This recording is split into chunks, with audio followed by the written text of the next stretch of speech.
Back in 1940, the brothers Maurice and Richard McDonald decided to start a new restaurant. With the ideal of a new business that would renew the concept of fast food, promoting the simplicity and quality of its food, McDonald's would grow to be the most popular fast food franchise in the world.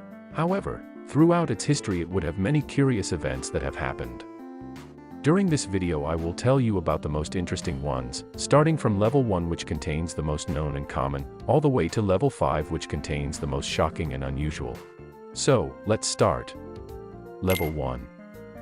Speedee was the first McDonald's mascot, created in 1962. He was also the first company logo.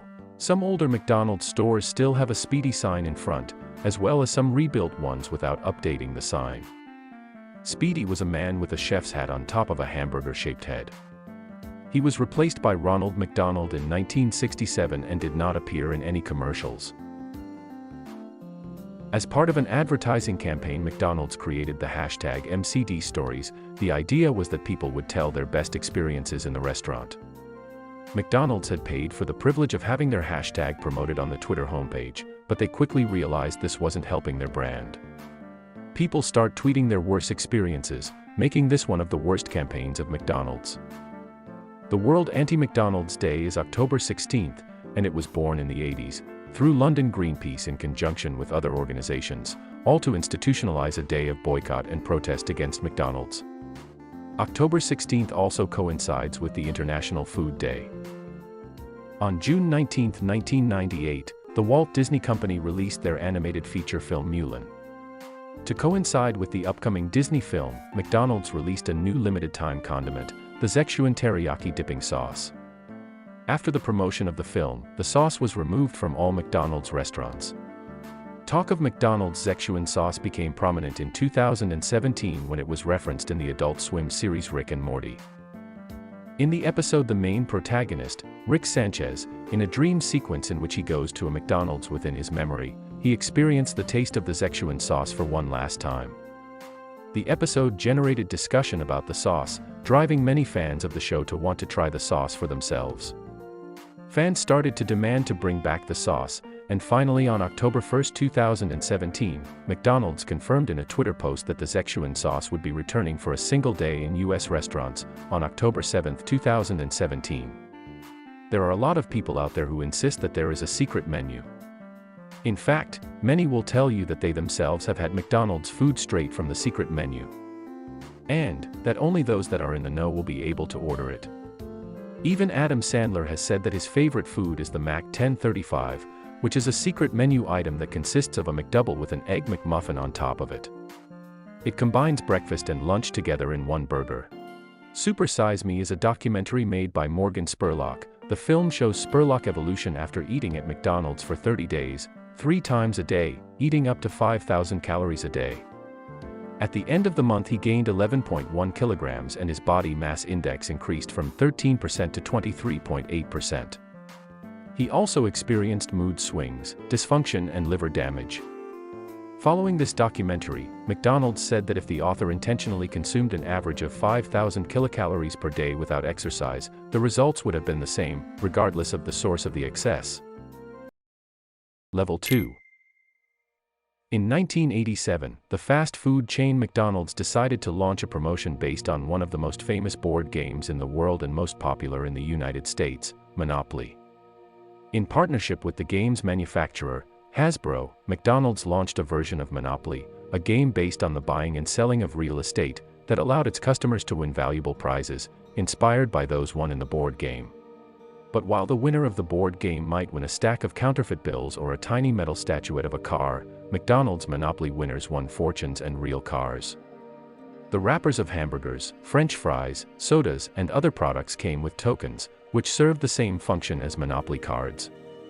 The objective was to fill in the boxes on a specially designed paper board for the fast food chain. Those who got the winning chips could receive prizes ranging from McDonald's products to video games, show tickets, vacation packages, vehicles and money. But the top prize was $1 million. The promotion proved so successful that it ran for almost 30 years, in various versions. But despite its popularity, no one realized that a criminal scheme was hiding behind the game in plain sight. Because it turned out that not a single one of the dozens of people who won the biggest prizes between 1989 and 2001 were genuine winners. They were all part of a massive fraud orchestrated by one man, Jerome Jacobson. Jacobson was the head of security at Simon Marketing, which was hired by McDonald's to organize the printing and distribution of its monopoly tokens. Taking advantage of an error in security protocol, he was able to get his hands on the most valuable pieces of the game without anyone noticing. He then began to distribute these pieces to some of her acquaintances, in exchange for a share of the profits. Looking to bring more people into his scheme and make more money, he turned to Gennaro Colombo, a mobster he had met by chance and who ran nightclubs, gambling houses, and underground casinos. Colombo was part of a notorious New York crime family. In 1995, Jacobson gave Colombo a McDonald's Monopoly chip whose prize was a car. The mobster not only claimed his reward, he also agreed to participate in a company commercial where he is seen as one of the happy winners. Colombo was in charge of expanding the fraudulent scheme. He recruited dozens of people who agreed to collect the stolen prize in exchange for a percentage. A 6-episode documentary of this story will be released in 2020 and is available on HBO. In the ad, a mother describes the ways her son differs from his late father. The one thing they have in common: a love of McDonald's filet-o-fish sandwiches. After this, a lot of people complain about it, saying McDonald's is using the sentimentality of losing a father just to sell burgers. McDonald's UK, those responsible for this commercial, apologized, saying it was never their intention. The ad, titled Acceptance. In the ad, we see a young man in front of his father, using one of the McCafe cups. He writes, "I like boys." When it seems that his father does not receive the news well and leaves, we see how he returns with another cup of coffee, and picks up his son's cup to add something to his message: "I accept that you like boys." In Taiwan, equal marriage is not legal, so several religious associations accused McDonald's, even trying to boycott the company for promoting homosexual customs, miseducating children in sexual behavior, and contaminating future generations. Hot coffee was a case in which a 79-year-old, Stella Liebeck, sued McDonald's. The story is as follows. She bought a coffee at the drive-thru. Once she received it, accidentally spilled coffee in her lap, causing her third-degree burns, so she was hospitalized for 8 days. Liebeck sought to settle with McDonald's for $20,000 to cover her medical expenses. But McDonald's refused, and only offering her $800. Liebeck's attorneys argued that, at 180 to 190 degrees Fahrenheit, McDonald's coffee was boiling hot and more likely to cause serious injury than coffee served at any other establishment. The jury found that McDonald's was 80% responsible for the incident. At the end, Liebeck received a total of $640,000 as compensation. This case became a flashpoint in the debate in the United States over tort reform. Sarah Michelle Gellar became the face of a controversial Burger King commercial against McDonald's in the early 1980s, when the actress was 5 years old. In the famous commercial, Sarah Michelle Gellar appeared to criticize McDonald's, claiming that she only ate at Burger King. Because of the commercial, McDonald's did not take kindly to Burger King's attack, making the decision to sue the company and Sarah Michelle Gellar as the child star of the commercial. Burger King settled out of court with McDonald's, sparking rumors that the actress was banned from McDonald's. However, the actress revealed that she was never actually banned from the restaurant. She just chose not to go because she felt very uncomfortable about the lawsuit. Back in 2010, a number of Nintendo DS were distributed to Japanese McDonald's. They included educational games that were solely designed to train employees. The games were never released to the public, as they aren't really games. There were 2 versions of the McDonald's DS game released: eCrew Development Program and eSmart 2.0. After 11 years of search and hunt for the game, the preservationist group, Forest of Illusion, finally managed to track down a copy of the training game. It's been a struggle for the group to acquire a copy to upload online, as numerous copies have been purchased at auctions by people who were concerned about pirating the game. Forest of Illusion as well as other benefactors were finally able to obtain a copy for a grand total of 300,000 yen, or about $2,600. So we can finally see how the game looks. Level 3. This is a story about 2 teenagers who went to McDonald's. They ordered something and went to sit on a bench. This bench had a statue of Ronald McDonald. They enjoy their food and talk, until one of the boys mentions that he feels tired, to which the statue of Ronald responds, "Me too," making the boys run scared from the place.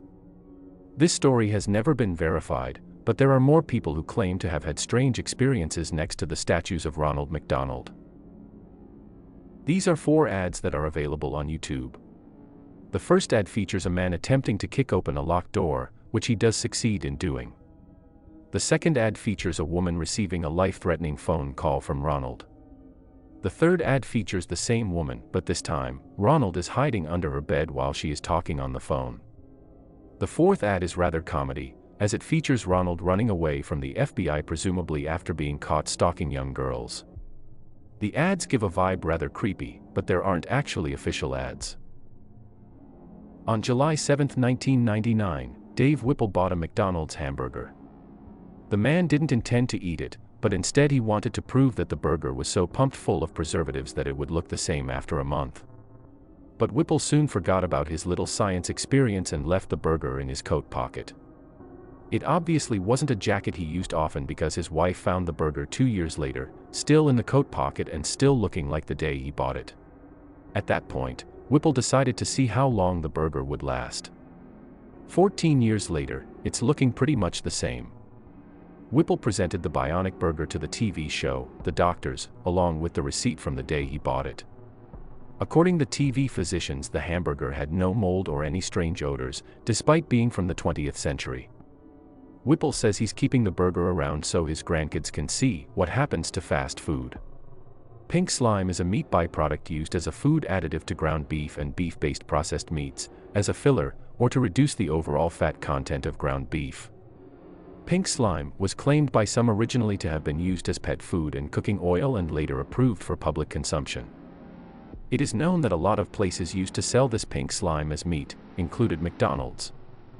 This additive is no longer used frequently, although many people still believe that franchises such as McDonald's have not stopped using it. Level 4. McRefugees refers to people who use 24-hour McDonald's to spend the night there. This happens mainly in Hong Kong, where, although many of these people have university degrees, they simply do not have a job. In October 2015, the death of a woman in a 24-hour Hong Kong McDonald's restaurant brought attention to the phenomenon of McRefugees. Among the more than 1,600 homeless people in Hong Kong in 2015, about 250 were McRefugees. There is a conspiracy theory that says that, in order to supply the amount of meat they require per day, they use meat from a genetically modified species. These creatures are a mass of meat, they have no legs or bones, just a few cartilages. This is done on purpose to get as much meat as possible. This story was created because McDonald's refused to describe the process by which the food was made for a long time.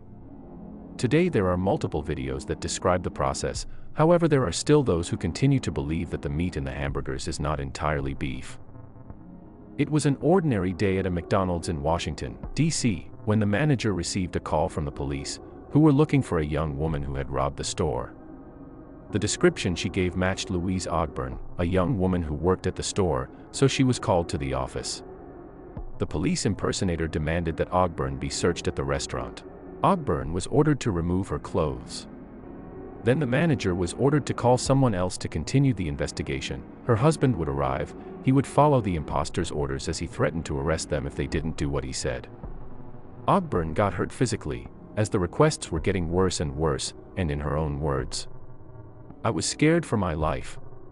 The imposter then asked someone else to continue with his requests. At this point the manager became suspicious and decided to call a higher-level manager. Here she realized that the call had been fraudulent. The caller then abruptly ended the call. After this, Louise sued McDonald's because they negligently let something so horrible happen to her. She ended up winning $6.1 million. After the court decisions, McDonald's revised its manager training program to emphasize awareness of scam phone calls and protection of employees' rights. In Lima, Peru, 2 employees died after receiving electric shocks while cleaning because the soda machine was defective, causing the worst for the 18- and 19-year-olds. This event would lead to the closure of the 28 establishments that were located throughout the country. Level 5. This was an incident that occurred on Wednesday, July 18, 1984, at a McDonald's restaurant located in San Ysidro, San Diego, California. The shooting killed 22 people and injured 19 others. James Oliver Huberty was responsible. A day earlier, Huberty had called a mental health facility. The receptionist misspelled his name as Schauberty, and because he had claimed it was not an emergency, his call was not returned. Huberty and his family went to the San Diego Zoo on the morning of July 18, ate at a McDonald's in the Claremont neighborhood of North San Diego a few hours before the massacre. Before Huberty headed to McDonald's, his wife Etna asked him where he was going. Huberty replied that he was going to hunt humans, and that he wouldn't be coming back. Earlier that day he reportedly commented to her that society had its chance. When questioned by police, Etna gave no explanation as to why she did not report his bizarre behavior. A witness called the police when she saw Huberty leaving his apartment and heading toward San Ysidro Boulevard with 2 guns, but the operator gave the officers the wrong address. There is a documentary of this story called 77 Minutes. The McDonald's bombings in Taiwan occurred on April 28 and 29, 1992. Bombs were placed near several McDonald's restaurant franchises in Taiwan. The bombings were part of an extortion attempt. The first bomb exploded in a Taipei restaurant on the afternoon of April 28, 1992. A device had been located in the male restrooms of the restaurant and the bomb squad was present at the time. The bomb exploded as it was being removed from the restaurant, killing 1 bomb squad officer.